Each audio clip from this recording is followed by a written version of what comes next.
kuatkan hati. Negeri ini memanggilmu kawan, belajar bergerak berbagi untuk negeri. Guru penggerak majukan pendidikan, guru penggerak menghamba para murid. Kreatif rancang pembelajaran, hargai potensi, tingkatkan prestasi, lahirkan profil pelajar Pancasila. Belajar bergerak berbagi untuk negeri, kita menjalin kolaborasi. Belajar bergerak berbagi untuk negeri, demi bakti pada Ibu Pertiwi.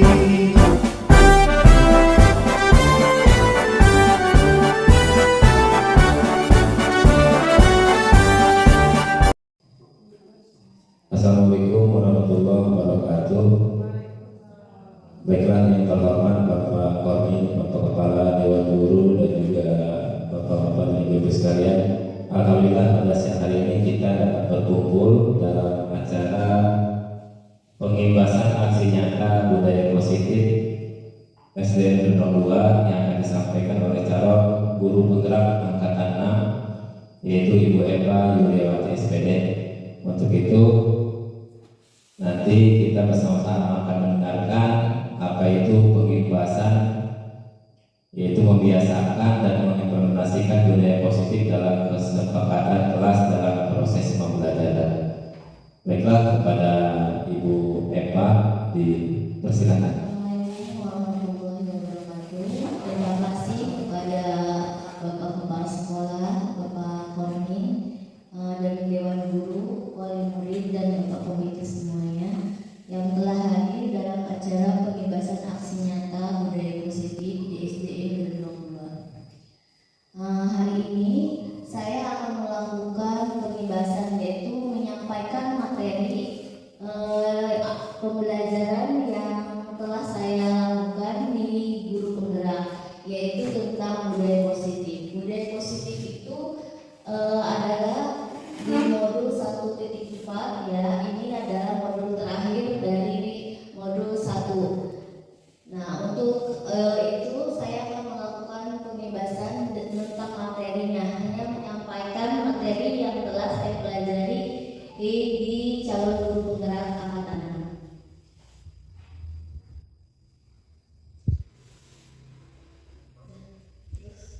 Agenda hari ini adalah pembukaan. Yang kedua, presentasi konsep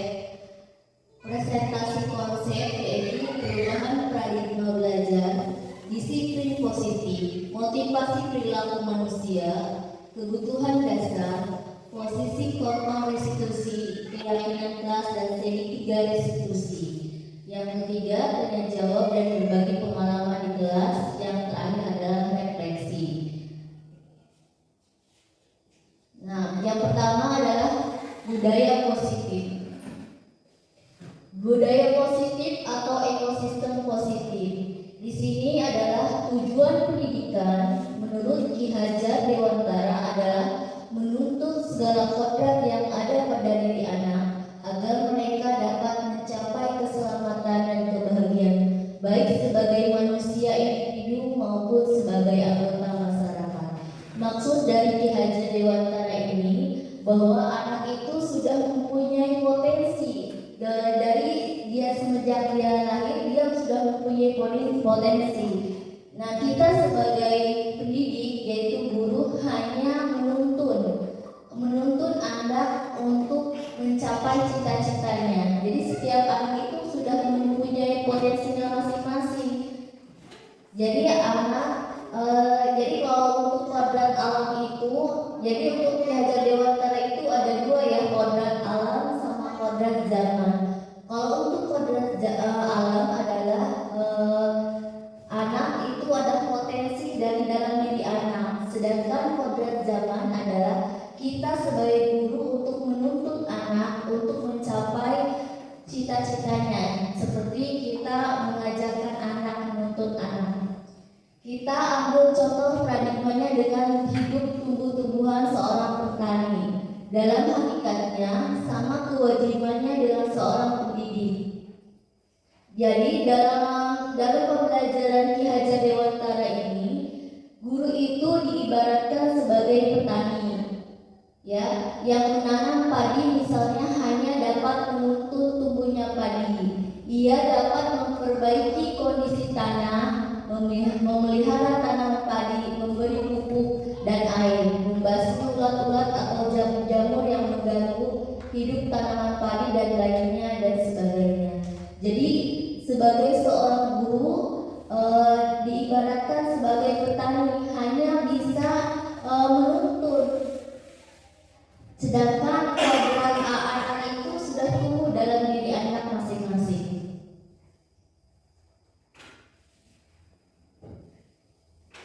Yang kedua adalah perubahan paradigma positif, paradigma belajar positif. Di sini ada kegiatan kepalan tangan, ada A dan B. Nah, untuk dari perubahan paradigma belajar ini adalah kegiatan kepalan tangan ini maksudnya seperti ini.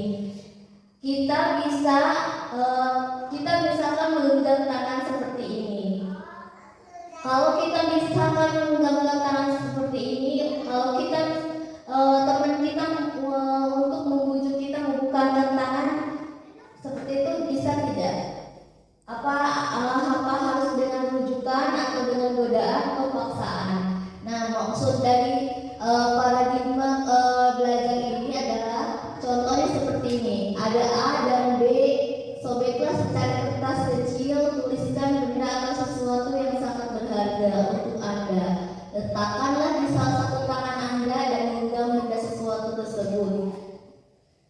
Teman akan mencoba sekuat tenaga dengan berbagai cara untuk meminta Anda memberikan benda tersebut. Apa yang akan terjadi? Kira-kira apakah Anda akan membuka kepala tangan Anda dengan rujukan, godaan, atau paksaan teman Anda? Jadi, paradigma untuk kepala tangan ini kita kontrol, posisi kontrol kita itu ada dalam diri kita. Kita mau membuka atau menutup kepala tangan itu tergantung dari kontrol diri kita sendiri. Walaupun teman kita atau misalkan teman yang memaksa kita untuk membuka kepala ini, kalau misalkan dalam diri kita tidak mau, maka tidak akan terbuka. Jadi intinya adalah paradigma kepala tangan ini adalah kontrol diri, ya, kontrol diri dalam diri kita sendiri.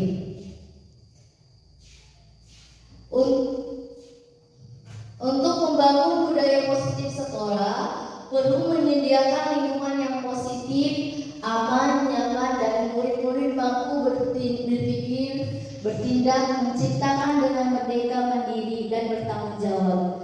Salah satu strategi yang bertinjau ulang adalah bentuk disiplin yang dijalankan selama di sekolah-sekolah kita. Di sini, alhamdulillah, di sekolah kita sudah melakukan kebiasaan-kebiasaan, Pak. Sebelum kegiatan belajar mengajar. Yang pertama, kita melakukan kebiasaan sebelum belajar adalah dengan berdoa bersama, itu ya Pak, yang pertama. Yang kedua adalah kebiasaan menyanyikan lagu Indonesia Raya, menyanyikan sholawat, dan membacakan surat pendek juz amma. Mungkin untuk surat-surat pendek itu tidak semuanya Pak, paling untuk sehari ini misalkan satu surat, nanti hari berikutnya satu surat. Itu adalah kebiasaan positif yang insya Allah semoga dengan kebiasaan itu bisa menciptakan budaya positif.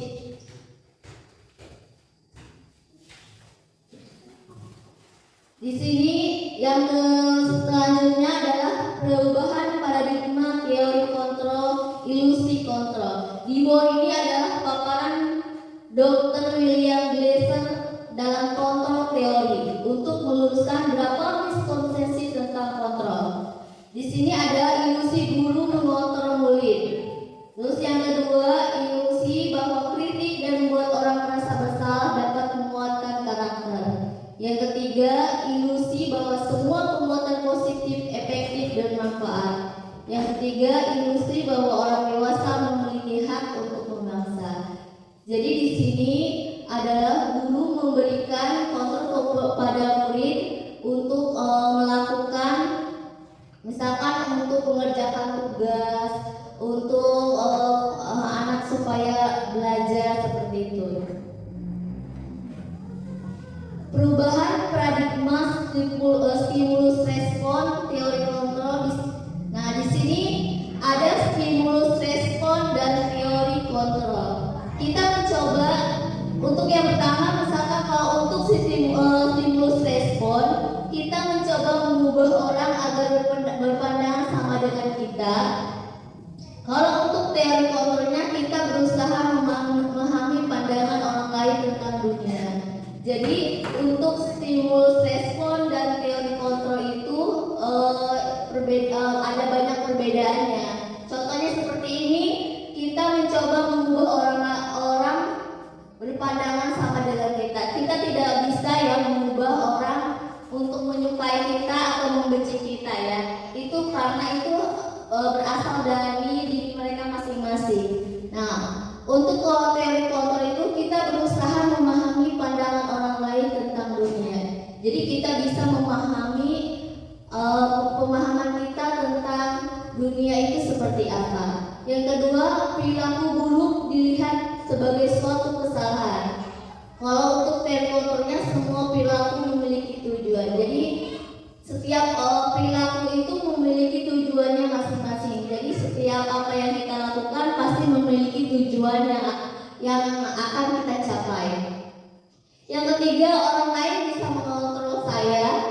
Terus ya, kalau teori kontrolnya hanya ada Anda yang bisa mengontrol diri Anda. Di sini saya mau bertanya, apakah orang lain bisa mengontrol kita? Bisa tidak? Bisa tidak? Orang lain mengontrol kita? Bisa tidak? Nah, terus dari teori kontrol hanya Anda yang bisa mengontrol diri Anda. Sebenarnya tadi berhubungan dengan teori kontrol yang tadi genggam tangan itu. Jadi yang bisa mengontrol diri kita adalah kita sendiri ya, kita sendiri. Orang lain tidak bisa mengontrol diri kita. Misalkan orang lain misalkan menyuruh kita seperti itu, kalau kitanya tidak mau ya tidak bisa. Jadi intinya dari teori kontrol ini adalah kita yang memegang kendali, bukan orang lain ya, seperti itu. Di sini perubahan paradigma teori. Apakah makna disiplin? Disiplin berasal dari bahasa Latin yang artinya discipline, yang artinya belajar. Disiplin diri membuat orang menggali potensi menuju sebuah tujuan, apa yang dia hargai. Namun dalam budaya kita, makna kata disiplin telah berubah menjadi sesuatu yang dilakukan seseorang pada orang lain untuk mendapatkan kepatuhan. Kecenderungan umum adalah mengubah kata disiplin dengan ketidaknyamanan, bukan dengan orang yang kita hargai atau mencapai suatu tujuan mulia. Di sini kita akan memaknai makna disiplin ya. Disiplin berarti mematuhi segala peraturan yang telah ada. Teori motivasi perilaku manusia. Teori motivasi terdiri dari 3. Yang pertama adalah motivasi eksternal. Yang kedua, yang pertama itu motivasi eksternal, yang kedua itu motivasi eksternal, yang kedua motivasi internal. Nah, di sini ada contohnya. Motivasi eksternal contohnya untuk menghindari kekejaman hukuman. Apa yang akan terjadi apabila saya tidak melakukannya? Yang kedua, untuk mendapatkan imbalan dari orang lain atau institusi. Apa yang akan saya dapatkan apabila saya melakukannya?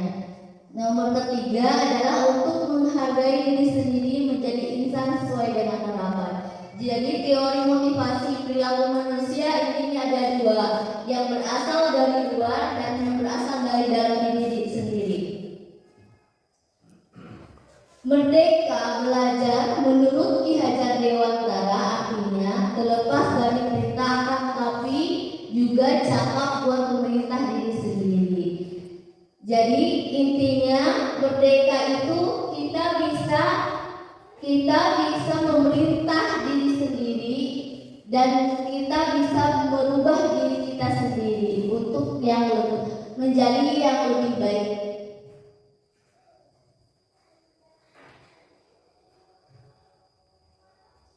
Nah, di sini ada budaya positif. Di sini ada lingkaran budaya positif. Yang lingkaran merah adalah budaya positif, lingkaran yang kedua adalah lingkungan positif, yang ketiga keyakinan kelas, yang keempat adalah kesepakatan kelas. Nah, kesepakatan kelas ini adalah cakupannya di kelas.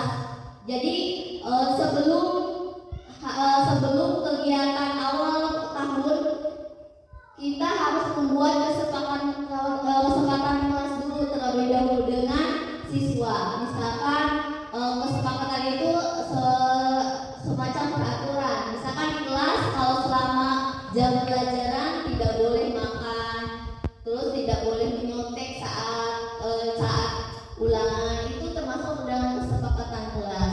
Nah, dari kesepakatan kelas itu terbentuklah keyakinan kelas.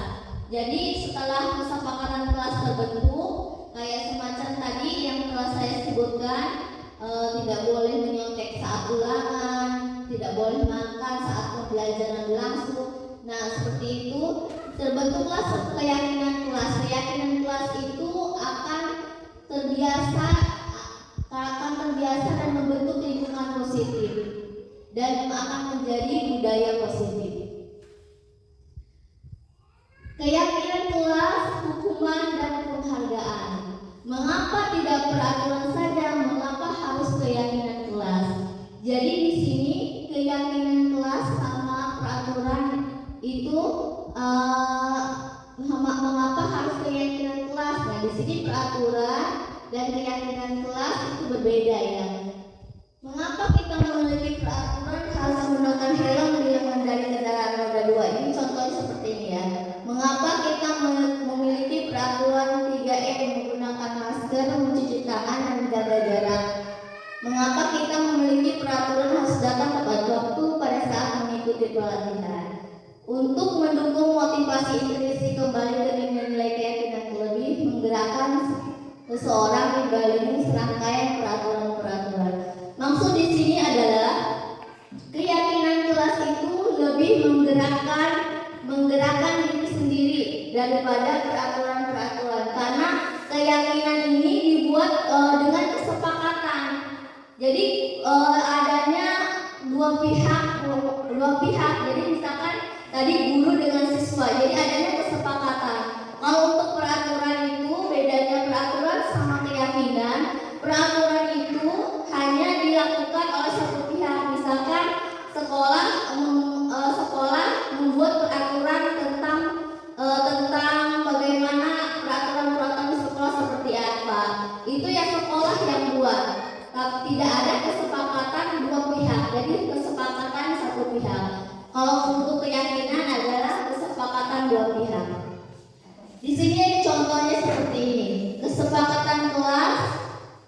Nah, di sini ada datang tepat waktu, mengucapkan salam, menjaga kebersihan sekolah, berdoa dan sebelum kegiatan, aktif dalam pembelajaran, tertib. Terus kami guru dan murid yang saling menyayangi. Ini biasa disebut dengan kesepakatan kelas. Ini dibuat harus nanti insya Allah Pak, nanti untuk tahun ajaran baru akan dibuat seperti ini. Ini ada kesepakatan kelas yang dibuat di awal pembelajaran. Jadi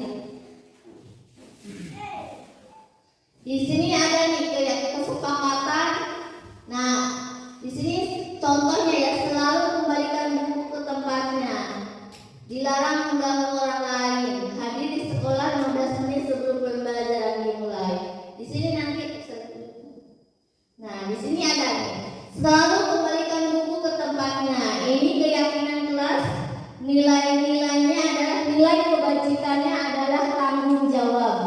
Dilarang mengganggu orang lain.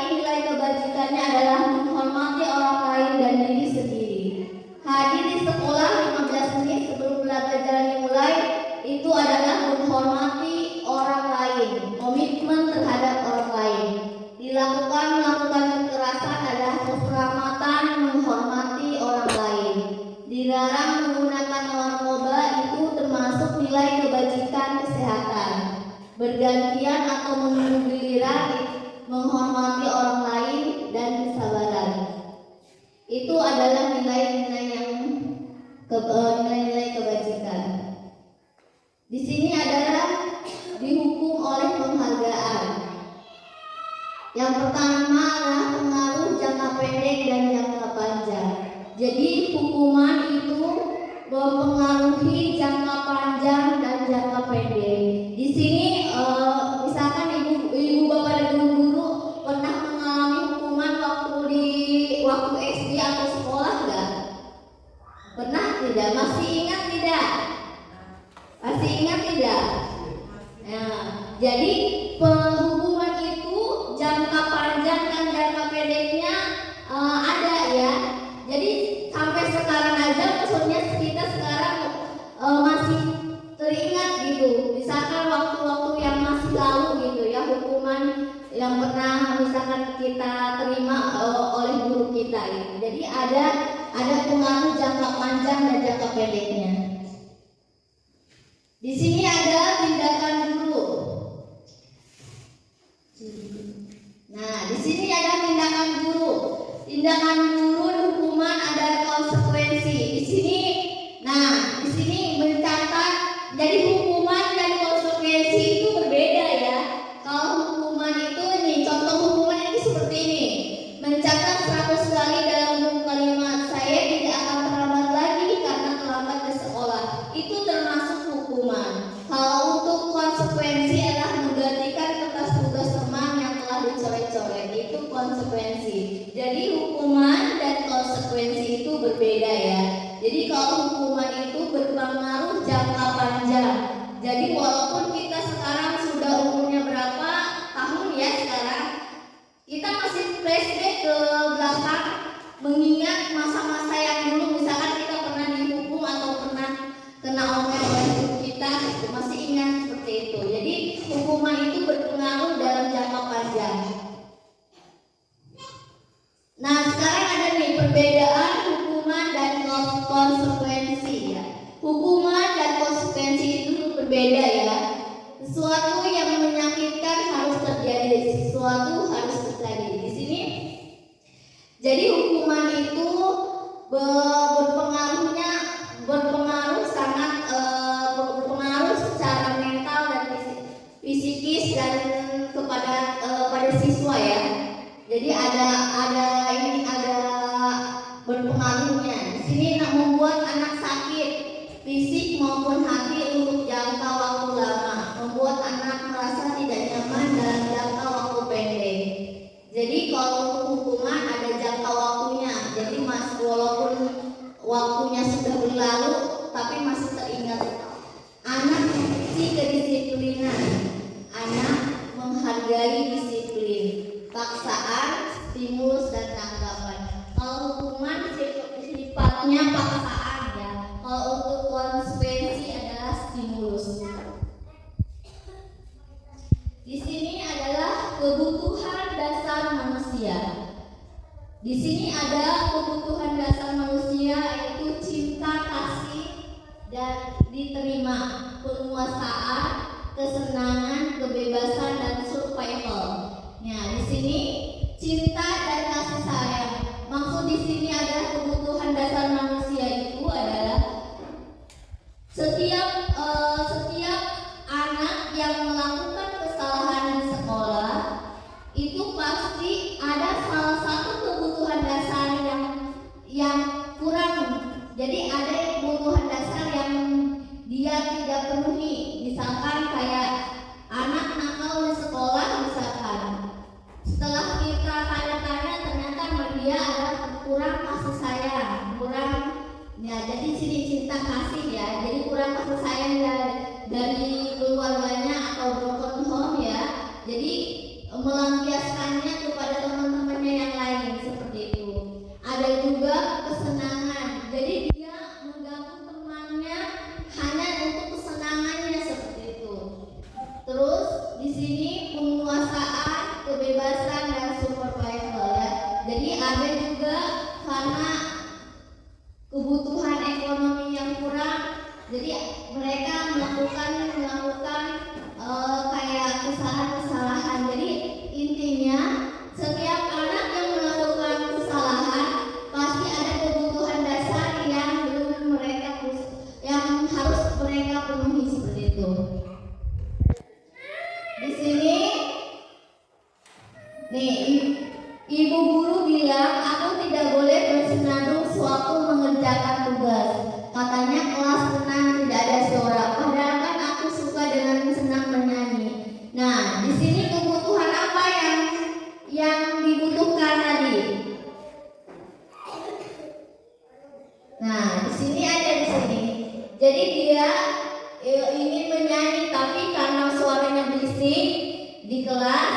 tidak boleh ya sama ibu gurunya. Ini adalah kebutuhan yang harus dia ingin penuhi adalah kebutuhan kesenangan. Di sini ibu guru tidak menyampaku hari ini, padahal aku pakai jepit rambut baru. Nah, ini kebutuhannya adalah cinta kasih dan diterima. Terus yang ketiga, aku bosan belajarnya cuma gitu-gitu aja, dengerin ibu guru aja. Nah, ini kebutuhannya adalah kebebasan. Aku sebel gambarku tidak rapi, malah ibu guru menunjukin ke teman-temanku di depan kelas. Itu adalah kebutuhan penguasaan. Nah, di sini ada 5 posisi kontrol. 5 posisi kontrol ini adalah penghukum, pembuat merasa bersalah, teman, pemantau, dan manajer. Nah, sebagai guru kita ada di posisi mana? Misalkan kalau misalkan di kita anak misalkan melakukan kesalahan, kita pernah menghukum enggak gitu, misalkan bending atau apa. Nah, itu di sini posisi kita ada di mana? Di penghukum, pembuat merasa bersalah, teman, pemantau, atau manajer. Kalau untuk manajer itu adalah yang paling tinggi jabatannya ya, karena untuk menjadi manajer itu berproses, jadi harus kita tidak bisa langsung ke sana, jadi prosesnya sangat-sangat lumayan untuk menjadi manajer itu, karena dibutuhkan kesabaran yang ekstra. Jadi di sini ada penghukum, pembuat merasa bersalah, teman, pemantau, dan manajer. Di sini 5 posisi kontrol. Nah, sekarang di mana Pak posisi kontrol sebelum belajar modul disiplin?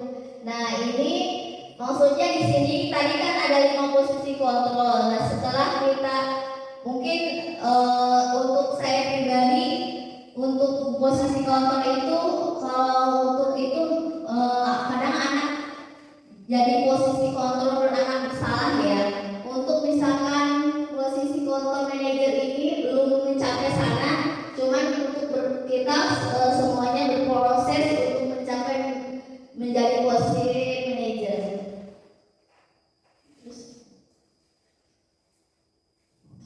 Nah, di sini bergerak antara peraturan pemantau, konsepsi, hadiah, nilai-nilai manajer, dan perbaikan. Jadi untuk konsekuensi hadiah juga kepada anak itu kurang bagus ya. Jadi setiap anak misalkan melakukan sesuatu kita kasih penghargaan.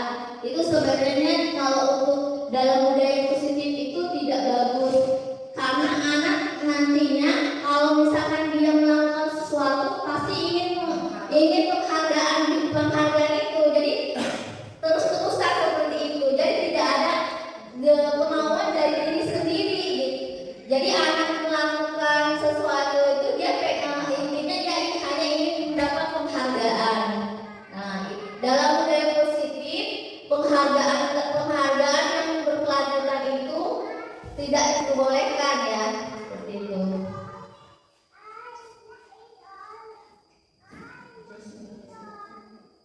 Nah, sekarang restitusi. Apa itu restitusi? Nah, di sini restitusi adalah proses menciptakan kondisi bagi murid untuk memperbaiki kesalahan mereka, sehingga mereka bisa kembali pada kelompok mereka dengan karakter yang lebih kuat. Di sini ciri-ciri restitusi. Jadi maksudnya di sini restitusi itu adalah cara seorang guru mengatasi permasalahan siswa. Ya. Di sini ada ciri-cirinya. Pertama, bukan untuk menebus kesalahan, namun untuk belajar dari kesalahan. Yang kedua adalah memperbaiki hubungan. Yang ketiga, tawaran bukan paksaan. Keempat, restitusi menuntut untuk melihat ke dalam diri. Nah, di sini restitusi itu adalah kita sebagai guru bagaimana kita menghadapi permasalahan yang dihadapi oleh siswa. Jadi dengan cara tadi posisi manajer itu kita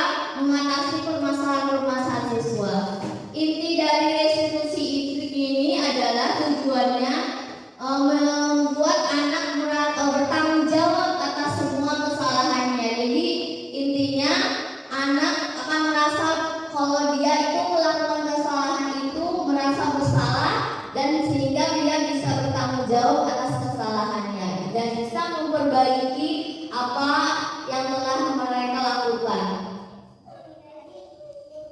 Nah, ini adalah segitiga restitusi. Dalam tadi segitiga restitusi ada 3 validasi ya. Yang pertama, validasi tindakan salah. Yang kedua, menstabilkan identitas. Yang ketiga, menanyakan keyakinan. Nah, ini pertanyaan-pertanyaan yang diarahkan pada saat restitusi. Yang pertama nih, kamu tentu punya alasan mengapa melakukan itu. Jadi setiap anak melakukan kesalahan pasti ada alasannya. Nah, di sini adalah segitiga restitusi ini maksudnya anak guru mengatasi permasalahan anak dengan 3 validasi ini. Yang pertama, tindakan yang salah, menstabilkan identitas, dan menanyakan keyakinan. Ini pertanyaan-pertanyaan yang diajukan oleh guru saat segitiga restitusi. Untuk membuat guru merasa gagal karena berbuat salah menjadi positif terhadap dirinya. Guru berkata, berbuat salah itu hal yang manusiawi. Tidak ada manusia yang sempurna. Bapak Ibu juga buat salah. Kita pasti menyelesaikan permasalahan ini. Bapak Ibu tidak tertarik untuk mencari. Nah, ini adalah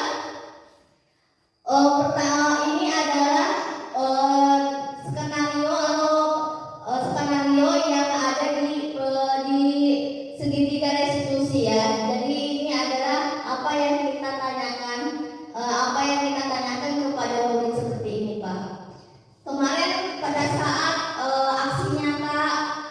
aksi nyata ketiga melakukan restitusi itu, Pak, ada tugasnya kepada siswa.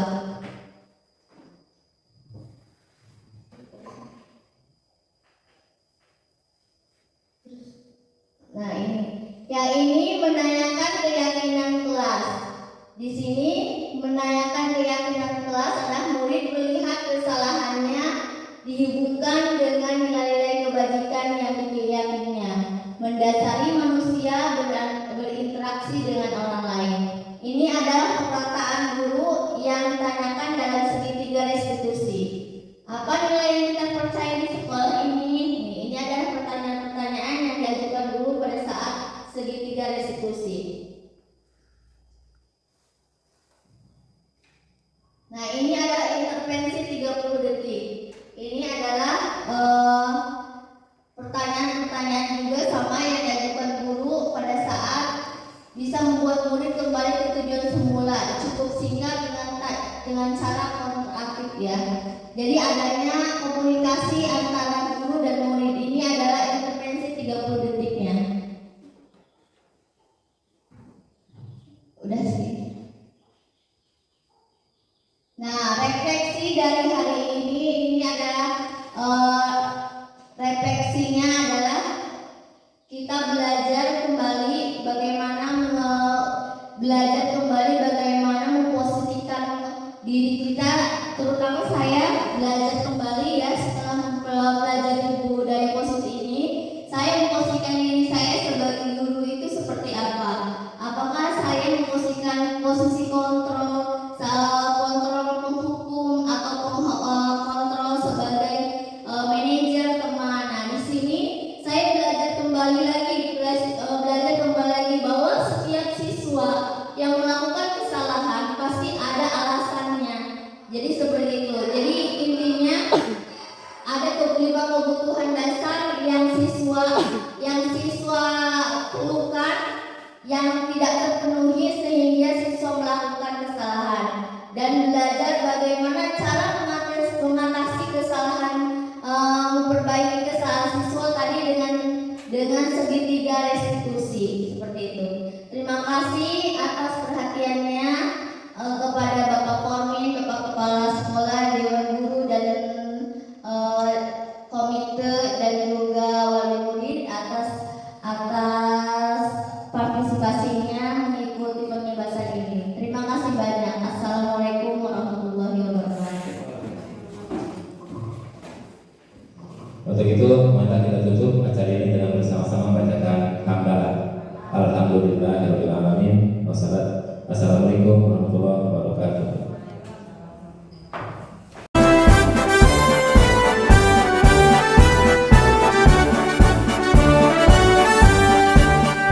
Bulatkan tekad, kuatkan hati, negeri ini memanggilmu kawan. Belajar bergerak berbagi untuk negeri, guru penggerak majukan pendidikan. Guru penggerak menghamba pada murid, kreatif rancang pembelajaran.